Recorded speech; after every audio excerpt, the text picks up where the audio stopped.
नमस्कार, आप देख रहे हैं लिविंग इंडिया न्यूज में हूं आपके साथ प्रवानी अनेज और क्राइम दिस वीक में आप सभी का स्वागत है। भारत देश को कई जातियों और धर्मों का देश माना जाता है। किसी समय में इस धरती पे देवताओं का राज हुआ करता था। सब मिलजुल कर रहते थे, पवित्रता थी, प्रेम था और विश्वास था। लेकिन आज के इस कलयुग में ऐसा नहीं है। ये विश्वास, प्यार सब खोकर धोखा, खून खराबा और भ्रष्टाचार में बदल गया है। कोई शोहरत के मुंह में अंधा होकर रिश्वत लेकर अपनी इज्जत पर दाग लगाता है और भ्रष्टाचार फैलाता है, तो कई जन्मों जन्मों के साथ ही कहलाए जाने वाले पति पत्नी एक दूसरे के खून के प्यासे बन बैठे हैं, तो कहीं कोई अपने ऊंचे पद का नाजायज फायदा उठाकर किसी की इज्जत से खिलवाड़ करता है।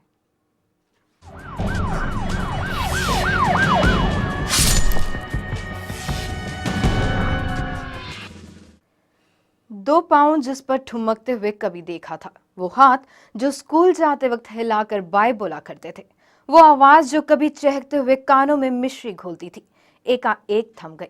सपने जो देखे थे वो पल में बिखर गए। अब वो स्कूल से कभी नहीं लौटेंगे। अब उनकी आवाज घर आंगन में कभी नहीं गूंजेगी। वे अब नहीं आएंगे। सरहद के उस पार उस दर्द को सबने महसूस किया था। जी हाँ, हम बात कर रहे हैं उस दर्द भरे दिन की। हम बात कर रहे हैं 16 दिसंबर दिन मंगलवार की।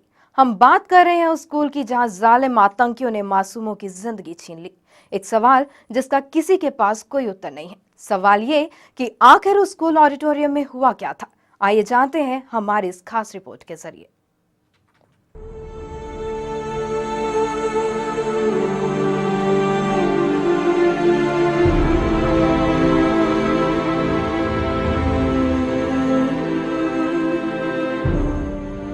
पाकिस्तान में मातम और दुनिया सदमे में। पेशावर में जब कई जनाजे एक साथ निकले तो लोगों के दिल जोर जोर से रो रहे थे, लेकिन वे निशब्द थे। अंतिम संस्कार का यह सिलसिला मंगलवार से शुरू हुआ, जो बुधवार तक जारी रहा। एक और फूलों से ढके ताबूत और उनके इर्द गिर्द शोक में डूबी भीड़ थी, तो दूसरी ओर अस्पतालों में अपने बच्चों की सलामती की दुआ करते लोग भी दिखे। कुछ इसी तरह पाकिस्तान में 3 दिन के राष्ट्रीय शोक का आगाज हुआ। इसे देखते हुए भारत सहित दुनिया भर में पाकिस्तानी दूतावासों और कॉन्सुलेट में इस देश के राष्ट्रीय झंडे को आधा झुका दिया गया। दुनिया को झकझोर कर रख देने वाली इस घटना के चलते समूचे अशांत खैबर पख्तूनख्वा में सभी शिक्षण संस्थान बंद रहे। पेशावर इसी प्रांत की राजधानी है। पाकिस्तान के बाकी हिस्सों में ज्यादातर स्कूल खुले, जहां सुबह की सभा में मौन भी रखा गया। इस्लामाबाद और रावलपिंडी सहित विभिन्न शहरों में लोगों ने हमले की निंदा की और पीड़ित परिजनों के प्रति एकजुटता दिखाई और कैंडल मार्च निकाला। हमले की निंदा करने के लिए सभी तबकों के लोग एकजुट हुए और राजनीतिक नेताओं ने भी आतंकवाद के खिलाफ खड़े होने में एकजुटता दिखाई। नमाज़े जनाजा में बड़ी संख्या में लोगों ने शिरकत की। 16 दिसंबर वो मनहूस दिन था जब पाकिस्तान के पेशावर में आर्मी पब्लिक स्कूल में तहरीक तालिबान के आतंकियों ने हमला किया था। सुबह 11 बजे का वक्त था और स्कूल में करीब 1100 बच्चे मौजूद थे। आतंकी दबे पांव पीछे के रास्ते स्कूल तक पहुंचे थे। मौत का पैगाम लेकर आए आतंकियों ने स्कूल को कब्रगाह बना दिया। पहाड़ों की जगह क्लास में चीखें गूंज रही थी। स्कूल में सुनाई देने वाला बच्चों का शोर थम सा गया था और बाकी रह गए थे गोलियों से छलनी हुई दीवारों के ये निशान, जो ये बता रहे हैं कि 7 घंटे तक स्कूल में मासूम बच्चों ने मौत का कैसा तांडव देखा होगा। जिन कॉपियों पर स्याही के निशान होने चाहिए थे, वो खून से सनी हुई थी। मंगलवार सुबह 7 आतंकी सिक्योरिटी फोर्स की वर्दी में आर्मी स्कूल में घुस गए थे। आतंकियों ने स्कूल में घुसने से पहले बाहर खड़ी गाड़ियों को अपना निशाना बनाया। जिपी फायरिंग और धमाकों के कारण स्कूल की इमारत को भी भारी नुकसान हुआ।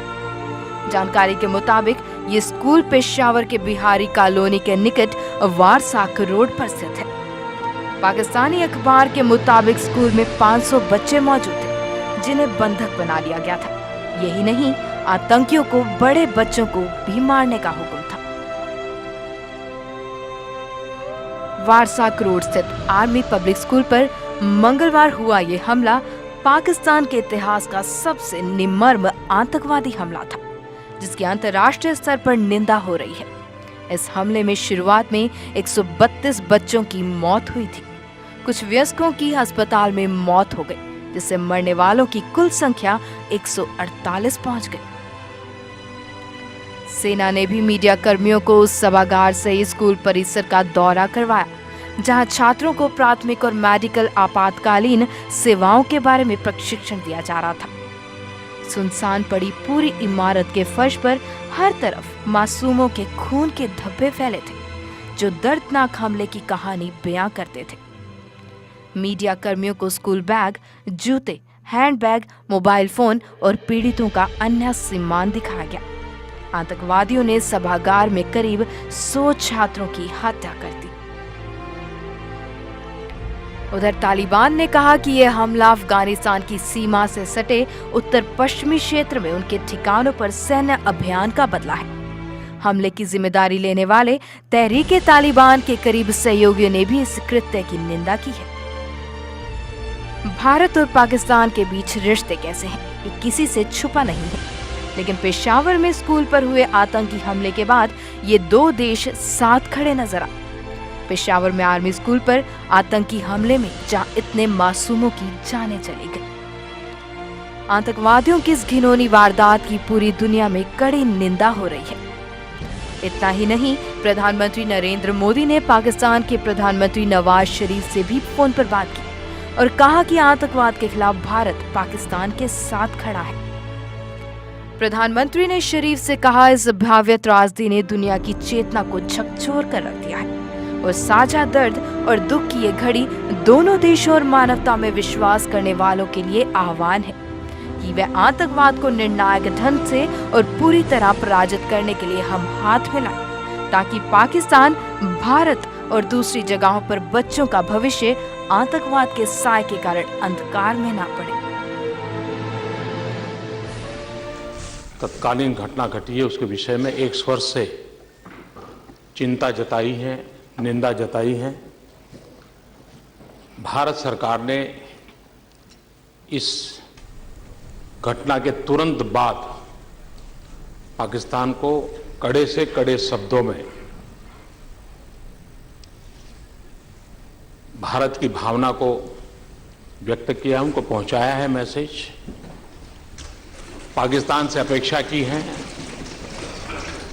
कि अभी अभी उनके यहाँ जो भयंकर घटना घटी है और बच्चों का जो भयंकर संहार हुआ, जितनी पीड़ा पाकिस्तान को हुई है, भारत को उससे रत्ती भर कम नहीं हुई है।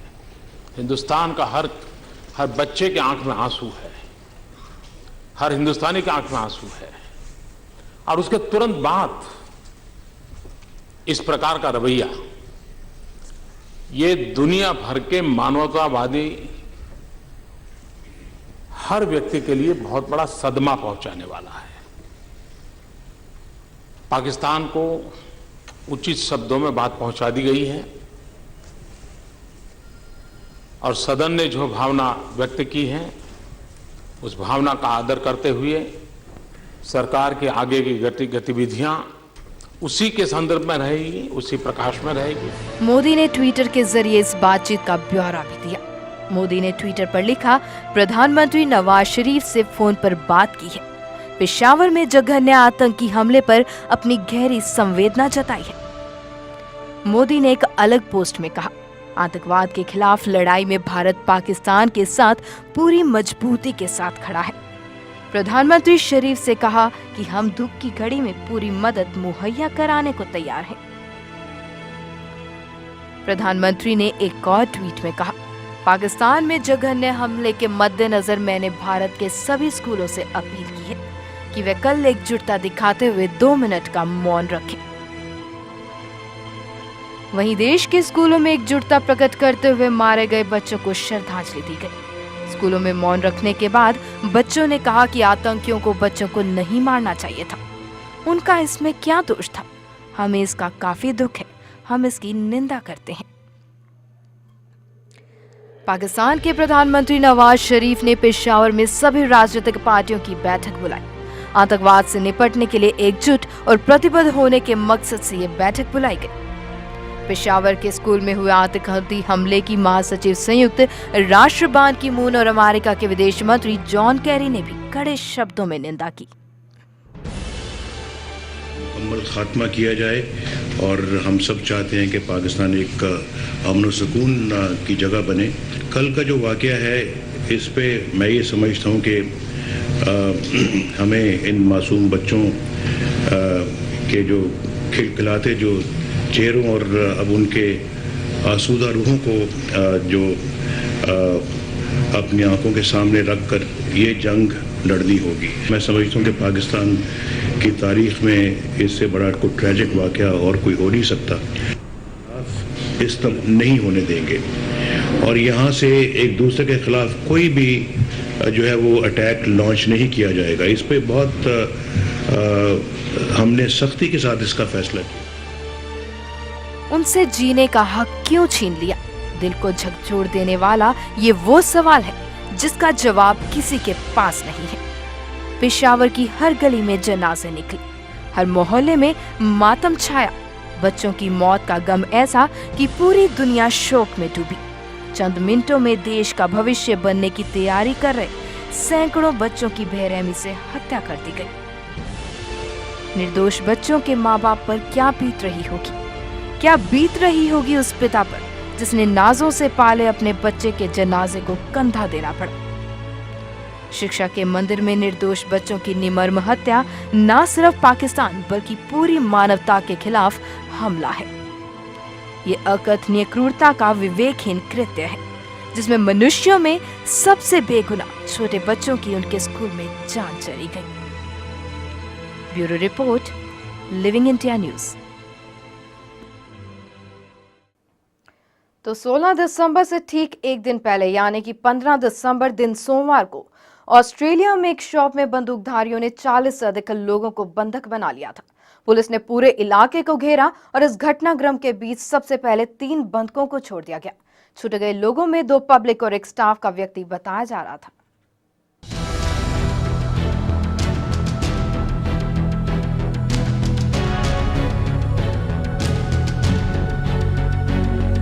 ऑस्ट्रेलिया के सिडनी में मार्टिन कैफे के पास एक आतंकवादी ने करीब 40 लोगों को बंधक बना लिया था। इस कैफे में 30 स्टाफ सहित 10 ग्राहक मौजूद थे। टीवी सूत्रों के अनुसार बंदूकधारियों ने सुसाइड बेल्ट बांध रखी थी। पुलिस बल घटनास्थल पर पहुंच गई थी और आतंकवादियों ने काला झंडा लहराया था। उम्मीद लगाई जा रही थी कि ये जिहादियों का काम हो सकता है, लेकिन एक टीवी सूत्र का मानना था इसमें शायद सीरिया के आतंकवादी संगठन अल नुसरा का हाथ हो सकता है।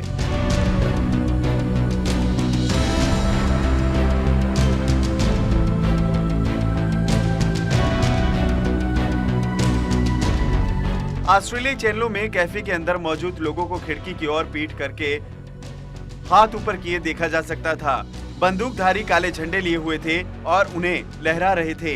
उसमें अरबी भाषा में कुछ लिखा हुआ था। हालांकि ये साफ नहीं हुआ था कि उनका मकसद क्या था।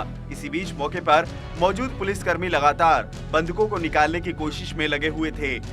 गौरतलब है कि इससे पहले मुंबई 26/11 में भी इसी तरह का हमला किया गया था। Bureau report, living India news. इसके साथ ही वक्त हो चला है एक ब्रेक लेने का। जल्दी लौटेंगे, आप बने रहे लिविंग इंडिया न्यूज के साथ।